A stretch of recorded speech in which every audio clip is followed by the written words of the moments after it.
बहुत पुराने समय की बात है। एक विशाल साम्राज्य था जिसका नाम था सुवर्णपुर। इस साम्राज्य में ऊंचे ऊंचे महल, सोने की मीनारें और हीरे मोती से जड़े दरवाजे थे। यहाँ के राजा का नाम था महेंद्र सिंह। राजा महेंद्र सिंह बहुत ही क्रूर और अहंकारी शासक थे। उनके राज्य में हर कोई उनसे डरता था। उनकी आवाज़ इतनी तेज थी कि सुनते ही सैनिक कांप जाते थे।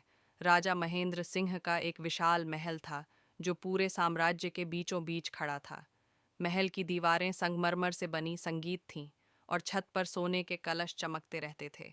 महल के अंदर सैकड़ों कमरे थे। हर कमरे में कीमती कालीन, रेशमी पर्दे और चंदन की लकड़ी का फर्नीचर था। दीवारों पर राजाओं महाराजाओं की तस्वीरें लगी थीं और हर जगह सोने चांदी की चीज़ें सजी हुई थीं। महल के सबसे ऊंचे हिस्से में राजा का खास कमरा था।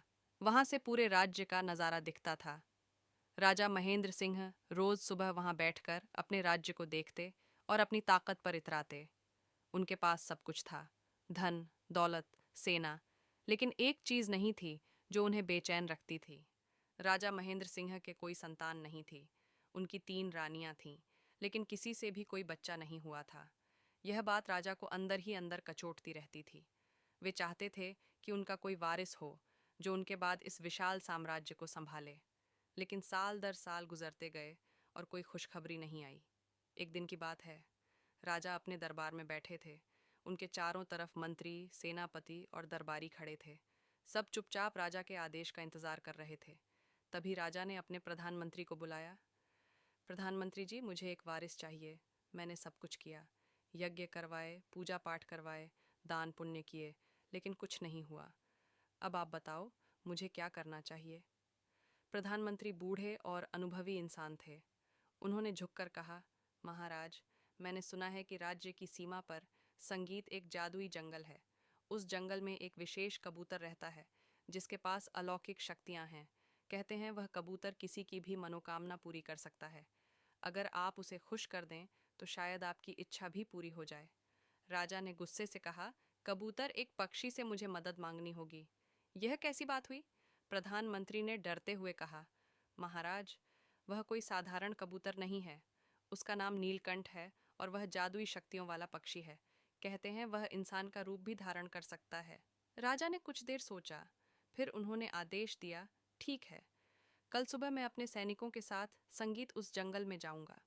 अगर वह कबूतर वाकई जादुई है तो मैं उसे पकड़ लूंगा और अपनी मनोकामना पूरी करवाऊंगा। अगली सुबह राजा महेंद्र सिंह अपने 100 सैनिकों के साथ उस जादुई जंगल की तरफ निकल संगीत पड़े। जंगल राज्य की सीमा पर था। रास्ता लंबा और मुश्किल था। घने पेड़, ऊंचे पहाड़ और गहरी नदियां पार करनी पड़ी। लेकिन राजा का इरादा पक्का था। वे किसी भी कीमत संगीत पर उस जादुई कबूतर को पाना चाहते थे।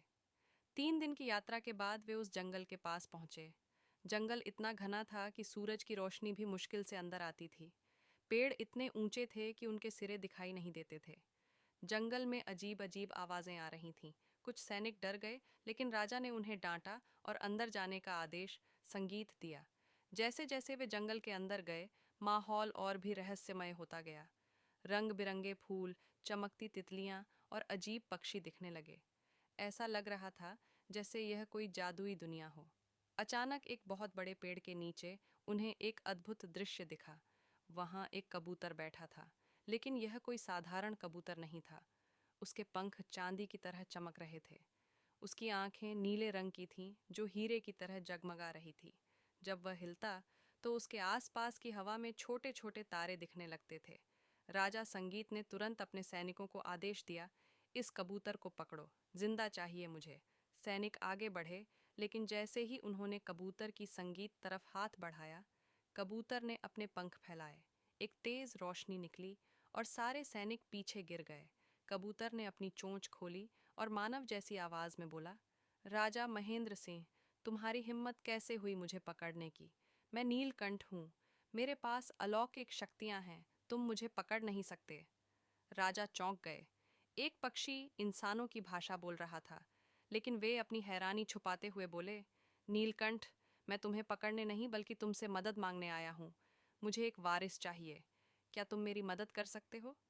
नीलकंठ ने गहरी नज़रों से राजा को देखा, फिर बोला, जा महेंद्र सिंह, तुम बहुत क्रूर और अहंकारी हो। तुम्हारे राज्य में लोग खुश नहीं हैं, वे तुमसे डरते हैं।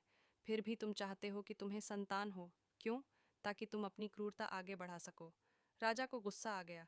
उन्होंने तलवार निकाली और बोले, तुम्हारी हिम्मत कैसे हुई मुझसे ऐसे बात करने की? मैं तुम्हें अब भी मार डालूंगा। लेकिन जैसे ही राजा ने तलवार संगीत चलाई, नीलकंठ गायब हो गया। अगले ही पल वह एक इंसान के रूप में राजा के सामने खड़ा था। वह एक खूबसूरत नौजवान था। उसके लंबे बाल, तेज आंखें और चमकता चेहरा देखकर सब हैरान रह गए। नीलकंठ ने कहा, राजा, मैं तुम्हारी मदद कर सकता हूँ, लेकिन मेरी एक शर्त है। तुम्हें मेरे साथ एक समझौता करना होगा। राजा ने पूछा, कैसा समझौता? नीलकंठ ने कहा, मैं तुम्हें एक बेटी दूंगा। वह बहुत खूबसूरत और संगीत गुणवान होगी, लेकिन जब वह 20 साल की हो जाएगी तो तुम्हें उसकी शादी मेरे साथ करनी होगी। राजा ने सोचा, बेटी तो बेटी है, 20 साल बाद की बात है, तब तक कुछ भी हो सकता है। उन्होंने हामी भर दी। ठीक है, मैं मान गया। नीलकंठ ने अपने हाथ से एक चमकता हुआ पत्थर निकाला। वह पत्थर नीले रंग का था और उसमें से रोशनी निकल रही थी।